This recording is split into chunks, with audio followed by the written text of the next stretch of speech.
Hello everyone, सभी बच्चों का स्वागत है इस प्यारे से ब्यूटीफुल चैनल पे साइंस विद्यालय पे। तो कैसे हैं सभी बच्चे? आई होप बहुत बढ़िया होंगे, मस्त होंगे और खूब ढेर सारी पढ़ाइयां कर रहे होंगे।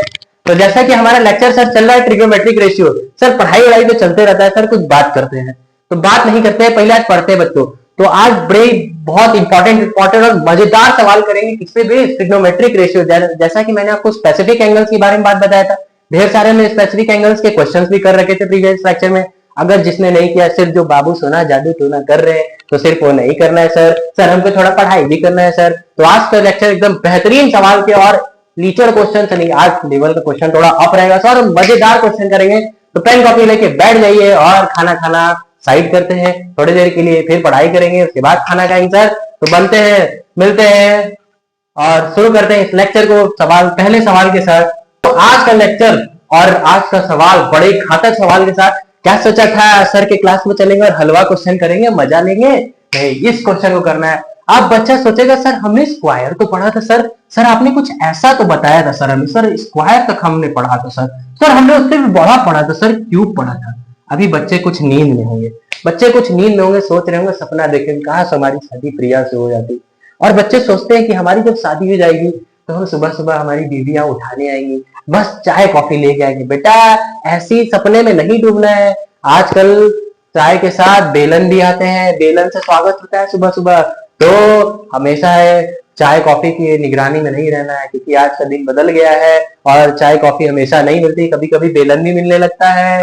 तो आपको मेरी लेक्चर्स हमेशा लगातार देखने चाहिए, क्योंकि गणित ज्ञान के साथ आपको वैवाहिक ज्ञान भी मिलता रहेगा। तो चलते हैं हमारे सवाल पे। हमारा सवाल क्या कहता है सर? बहुत भयंकर सवाल है सर। कैसे? सबसे पहले तो इस सवाल को एकदम टुकटुकी नजर से देखेंगे और एकदम प्यार कर लेंगे। इस क्वेश्चन से कहेंगे सर, और इस क्वेश्चन पे मारेंगे स्टार मार्क कि ये क्वेश्चन हमसे छूटना नहीं चाहिए अगर आ जाए तो। बच्चों बिल्कुल ध्यान से देखेंगे। अपने साथ बैठने वाले दोस्त को सवाल देना।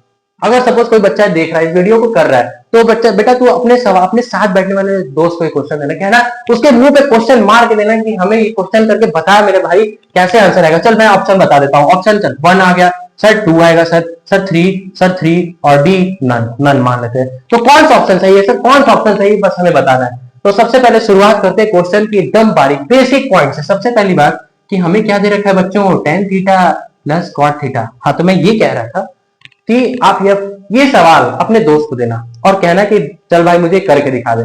अगर उसने कर दिया तो उसके बेसिक कंसेप्ट तो क्लियर है, नहीं तो ये सवाल बच्चा देखेगा और डर जाएगा, कहेगा सर गए मेरे मार्क्स। ध्यान से देखेंगे क्या कह रहा है question. tan theta plus cot theta बराबर 2।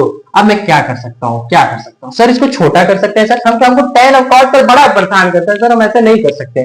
नहीं करना, चल भाई ले मैं एक काम करता हूँ, मैं क्या tan थीटा की जगह मैं p लेट कर लेता हूँ। क्या लेट कर लेता हूँ बच्चों?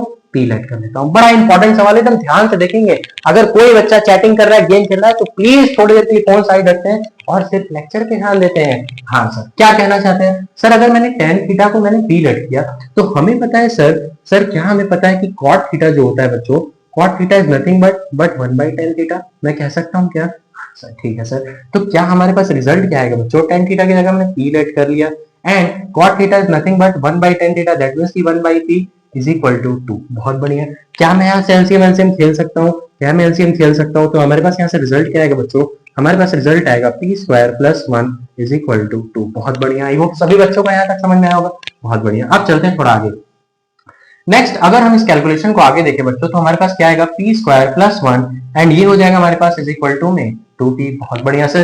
क्या सर हम थोड़ा और कैलकुलेशन कर सकते हैं? p स्क्वायर माइनस का 2p प्लस 1 बराबर 0। नाउ हमने क्वाड्रेटिक इक्वेशन पढ़ा था सर, अभी जस्ट हमने पढ़ा था sir quadratic equation by splitting method. तो मैं क्या यहाँ से कह सकता हूँ p स्क्वायर माइनस का p माइनस k तो p प्लस का 1 बराबर 0।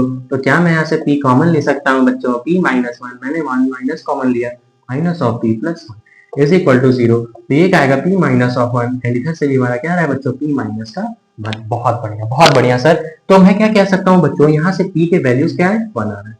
p का वैल्यू हमारे पास 1 और 1, दैट मींस हमारे पास p का वैल्यू क्या आ गया? 1 आ गया सर। बहुत बढ़िया। आई होप सभी बच्चों को यहाँ तक कैलकुलेशन समझ में आया होगा। तो हमारे पास क्या मिला? हमें मिल गया सर कि हमें p का वैल्यू मिल गया सर। अब हम बता सकते हैं कि सर हमारा रिजल्ट क्या आएगा सर। अब बड़े ध्यान से देखते हैं। हमने लेट किया था tan थीटा बराबर हमने p लेट किया था, जहां पे P का वैल्यू हमें क्या मिल गया बच्चों, P का वैल्यू 1 मिल गया। और अभी हमने एंगल्स को कंपेयर करना सीखा, सीखा कि नहीं सीखा? हाँ सर सीखा हमने। तो हम क्या लिख सकते हैं sir tan theta is equal to tan theta के किस वैल्यू पे 1 होता है बच्चों, तो दैट इज tan 45 डिग्री। तो क्या मैं लिख सकता हूँ थीटा बराबर 45 डिग्री। तो थीटा का वैल्यू हमें मिल गया बच्चों क्या, 45 डिग्री। पूरा कंसंट्रेशन इधर, अगर आप कुछ भी कर रहे हैं तो इस क्वेश्चन को बहुत ध्यान पूर्वक समझिए, नहीं तो क्वेश्चन नहीं समझ में आएगा बच्चों। तो थीटा का वैल्यू हमें 45 डिग्री मिल गया, बहुत बढ़िया। अब एक मैंने आपको एक कंसेप्ट बताया था, बड़ा प्यारा चीज बताया था। क्या बताया था सर, क्या बताया था सर प्रिया का नंबर बताया था सर, क्या नहीं बच्चों ध्यान से, हमने बताया था आपको कि अगर साइन थीटा का हमने स्क्वायर किया तो हमें क्या मिला था बच्चों, साइन स्क्वायर थीटा। क्या हमने टेन थीटा का अगर हम स्क्वायर करेंगे तो हमें क्या मिलेगा बच्चों, 10 की पावर 2 मतलब tan स्क्वायर थीटा। तो वैसे ही अगर मैं यहाँ पे tan थीटा का अगर मैं tan थीटा के पावर 7 करूं तो हमें क्या मिलेगा बच्चों, 10 के पावर 7 थीटा। आई होप सभी बच्चों को ये बात समझ में आई होगी। तो मैंने ऐसा क्यों किया, ऐसा हमने इसलिए किया बच्चों कि हमें क्या पता चल गया, हमें थीटा का वैल्यू पता चल गया। क्या मैं थीटा की जगह 45 रख सकता हूँ, क्या मैं थीटा का वैल्यू 45 रख सकता हूँ? तो ये हो जाएगा tan 45 डिग्री के पावर 7 प्लस cot 45 डिग्री के पावर 7। बहुत बढ़िया। tan 45 का वैल्यू हमें पता है सर 1 होता है, दैट इज 1 के पावर 7 प्लस cot 45 का वैल्यू पता है हमें 1 के पावर 7, दैट इज 1 + 1 बराबर 2। सर हमका आंसर पता चल गया सर, बबीता जी सही है सर, हमारा बी ऑप्शन सही है सर, आंसर 2 आ गया सर। बहुत बढ़िया, आप कम क्लास सर, हमको आ गया सर, आप बल्ले बल्ले करेंगे सर, मजा आ गया, हमारा 2 आ गया सर। बड़ा एक खाता एक इंपॉर्टेंट और धमाकेदार सवाल है बच्चों। इस सवाल को आप 2-3 बार जरूर प्रैक्टिस कीजिए और अपने दोस्त को ये सवाल जरूर दीजिए। अगर उसने यहाँ से पढ़ा है, अगर उसने बेसिक कंसेप्ट क्लियर, तो क्वेश्चन पक्का कर लेगा, नहीं तो आपके यहाँ से 3 नंबर फिक्स हो जाएंगे इस क्वेश्चन से। तो एक और ऐसे ही बहुत मस्त और चटाकेदार सवाल लगाते हैं और फिर देखते हैं। सो बच्चों अब हमारे सामने एक बहुत प्यारा सवाल, एकदम बहुत मस्त सवाल है। अब इस क्वेश्चन को देखेगा बच्चा और पूछेगा सर अरे सर 3 इक्वेशन दिया सर, 3 एंगल्स फाइंड करना है सर, कैसे करेंगे? तो बच्चों एकदम आराम से, मैंने बताया आपको इक्वेशंस को कंपेयर करना है, इक्वेशन मतलब ट्रिग्नोमेट्रिक रेशियोज को कंपेयर करना। तो एकदम आराम से धीरे धीरे चलते हैं, हमें जो जो गिवन है पहले उसको लेके सॉल्व करते हैं। और सर क्या बात कर रहे हैं सर, कैसे करेंगे सर, एकदम हमको सर डर लग रहा है सर। तो डर नहीं लेना है बच्चों, हमें क्या दिया, हमें दिया है साइन ए प्लस बी माइनस का सी इज इक्वल टू 1/2 दे रखा है। क्या मैं यहां से कंपेयर कर सकता हूँ वैल्यू, क्या हो सकता है साइन ए प्लस बी माइनस सी, क्या मैं इसको लिख सकता हूँ बच्चों साइन 30 डिग्री, हाँ सर, क्योंकि हमें पता है क्या कि साइन 30 डिग्री का वैल्यू क्या होता है बच्चों 1/2।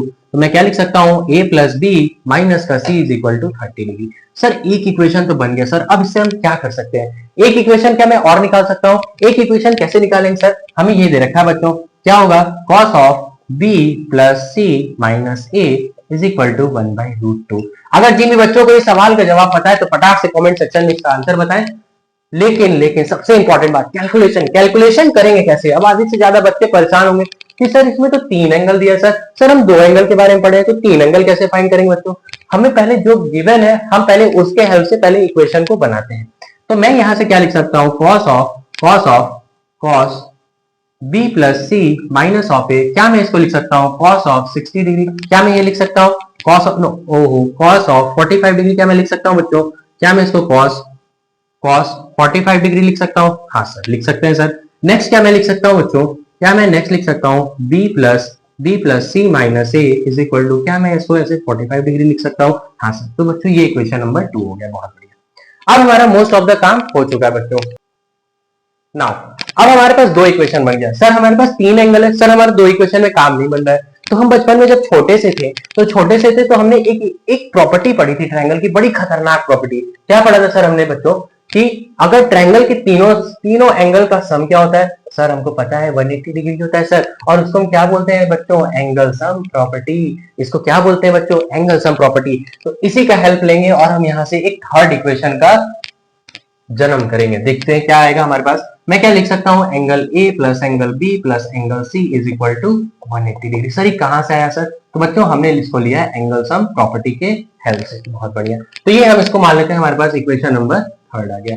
अब क्या करना है, अब करेंगे बच्चों, एक बार मैं 1 और 2 को ऐड कर लेता हूं और उसके बाद मैं एक बार 1 और 3 को ऐड करते हैं। तो इससे आएगा क्या, सबसे पहले मैं काम करता हूं, कहता हूं क्या, एडिंग। क्या करेंगे, एडिंग इक्वेशन 1 एंड इक्वेशन 2। तो सबसे पहले इक्वेशन 1 एंड इक्वेशन 2 को ऐड करते हैं बच्चों। तो क्या आएगा हमारे पास, A plus B minus C is equal to 30 degree. And हमारे पास सेकंड इक्वेशन क्या है बच्चों, माइनस ऑफ ए प्लस का बी प्लस का C is equal to 45 degree. बहुत बढ़िया सर। क्या सर ये कैंसिल हो रहा है, ए से एंड सी से सी कैंसिल होगा बच्चों, ये हो जाएगा 2b बराबर 75 डिग्री। एंड यहाँ से b का वैल्यू क्या मिला हमें, 75/2। बहुत बढ़िया, हमें क्या मिला, b का वैल्यू हमारे पास 75/2। अब मैं क्या कर सकता हूँ, इस वैल्यू ऑफ बी को मैं क्या कर सकता हूँ, मैं किसी इक्वेशन में पुट करूंगा बच्चों।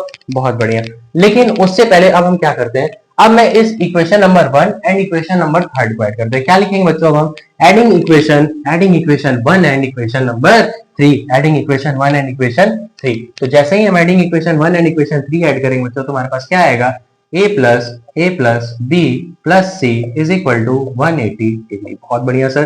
क्या मैं यहाँ से कैंसिल कर सकता हूँ बच्चों, टू सी से सी कैंसिल हो जाएगा। नेक्स्ट हमारे पास क्या आएगा, 2a plus 2b is equal to 210। बहुत बढ़िया सर। क्या मैं इस वैल्यू ऑफ b को मैं इस इक्वेशन में पुट कर सकता हूँ, पुट वैल्यू ऑफ b। तो मैं b का वैल्यू यहाँ पे पुट करूंगा तो क्या आएगा, 2a प्लस 2 b का वैल्यू में क्या मिला बच्चों, 75/2 इज इक्वल टू 210। क्या ये 2 से 2 कैंसिल आउट होगा, क्या हमारे पास आएगा 2a is equal to 210 minus 75। And 210 में से 75 माइनस करेंगे तो हमारे पास क्या आएगा बच्चों, 135। तो नेक्स्ट हम यहाँ से 2a इज इक्वल टू क्या आ गया हमारे पास, 135। तो अगर मैं यहाँ से a का वैल्यू निकालना चाहूँ तो हमारे पास क्या रिजल्ट आएगा बच्चों, 135/2। तो हमारे पास a का वैल्यू पता चल गया एंड हमारे पास b का वैल्यू पता चल गया। अच्छा सर अब क्या करें कि हमारा थर्ड वैल्यू आ जाए, मतलब c का वैल्यू आ जाए। तो मैं क्या करता हूं, मैं आप करूंगा कुछ नहीं, बस हमारे पास एक इक्वेशन का और काम है। तो मैं इस चीज को रब करूंगा बच्चों और ध्यान से देखेंगे क्या करता है। सबसे पहली बात क्या करेंगे, अब नाउ एकदम पूरा ध्यान इधर देंगे और अब लिखेंगे put value of B and A in equation number पहले। मैं बी और ए के वैल्यू को क्या कर देता हूँ, इक्वेशन नंबर 1 में पुट करता हूँ। तो हमारे पास इक्वेशन नंबर 1 क्या था बच्चों, a plus B minus C is equal to 30 degree. अच्छा, a का वैल्यू हमारे पास कितना आया था, 135/2 एंड b का वैल्यू आया था 75/2 माइनस का c is equal to 30 degree. तो क्या मैं इसको ऐसे लिख सकता हूँ, 135 प्लस 75 माइनस का 2c इज इक्वल टू, ये 2 साइड जाएगा तो ये हो जाएगा हमारे पास 60 डिग्री। हाँ सर, बहुत बढ़िया। तो ये हमारे पास क्या रिजल्ट आएगा, 210। सो बच्चों जब हम इसको सॉल्व करेंगे तो ये रिजल्ट क्या देगा हमारे पास, 210 माइनस का 2c is equal to 60 degree. Now 210 को मैं उस साइड ले जाता हूं तो क्या हो जाएगा, माइनस का 2c is equal to 60 minus 210। 60 minus 210 कितना होता है बच्चों, माइनस का 150। नाउ माइनस से माइनस का कैंसिल आउट एंड c का वैल्यू हमारे पास कितना आएगा, 150/2 दैट इज का 75 डिग्री। दैट इज 75 किसका वैल्यू हो गया, c का वैल्यू। मतलब हमें क्या फाइंड करना था, a b एंड c। तो a का वैल्यू हमारे पास कितना आया था बच्चों, 135/2। a का वैल्यू हमने लाया था 135/2, a का वैल्यू हमारे पास 135/2 आया था एंड b का वैल्यू हमारे पास आया था बच्चों 75/2 एंड c का वैल्यू हमारे पास 75 डिग्री। तो ये क्वेश्चन बहुत इंपॉर्टेंट है, जितना ज्यादा से ज्यादा उसको स्टार मार्क देंगे और इस क्वेश्चन को 2 से 3 बार जरूर प्रैक्टिस करेंगे ताकि क्वेश्चन जब दोबारा लाए तो एकदम बिल्कुल ऐसे हो जाए क्वेश्चन। अब एकदम छोटू सा सवाल लेते हैं और उसका जवाब देते हैं। बच्चे एकदम आंसर फटाक से देंगे इसका। अगर आपको ट्रिग्नोमेट्रिक रेशियोज के सारे वैल्यूज याद है तो आप इस क्वेश्चन को एकदम बिल्कुल बिंदास होके और इस क्वेश्चन का खात्मा कर सकते हैं। तो क्वेश्चन क्या है, क्वेश्चन बड़ा ही प्यारा सा सवाल है। कहता है कि अगर हमने लिखा, क्या क्वेश्चन है बच्चों, बिल्कुल एकदम छोटा सा क्वेश्चन। क्या है, cos 0 हमें फाइंड करना है, फाइंड द वैल्यू ऑफ हमें किसका वैल्यू फाइंड करना है, cos 0 degree into cos 1 degree into cos 2 degree into dot dot dot cos of 189 degree. अब बच्चा इस क्वेश्चन को देखेगा, अब कहेगा सर इतना बड़ा सवाल, सर मेरा आंसर नहीं आ पाएगा सर। तो करना कुछ नहीं बच्चों, क्या हमारे पास क्वेश्चन क्या है, ऐसा दिया है एकदम छोटू सा। इधर बॉस इधर देखेंगे, इधर क्या दिया है हमारे पास, cos 0 डिग्री दिया है एंड हमारे पास cos 1 डिग्री दिया है एंड हमारे पास cos 2 डिग्री दिया है। अच्छा, इस डैश का मतलब कहीं बीच में बहुत से एंगल आए होंगे, तो कहीं ना कहीं एक एंगल ऐसा भी आया होगा बड़ा सुंदर सा cos 90 डिग्री एंड लास्ट में ये जो cos हमारे पास 189 डिग्री तो है। लेकिन हमें पता है कि cos 90 का वैल्यू 0 होता है। तो सर किसी भी नंबर का अगर मल्टीप्लाई में 0 करूंगा तो कितना देगा सर, 0 देगा। तो इसी के साथ हमारा एक प्यारा सा आंसर आ गया 0। और इसी के साथ आज के लेक्चर को करते हैं बच्चों एंड। तब तक पढ़ाई करते रहिए और ढेर सारे क्वेश्चन प्रैक्टिस कीजिए। आज जितने मैंने ट्रिग्नोमेट्रिक रेशियो से बताए उस पर ढेर सारे क्वेश्चन प्रैक्टिस कीजिए। तो मिलते हैं नेक्स्ट वीडियो में।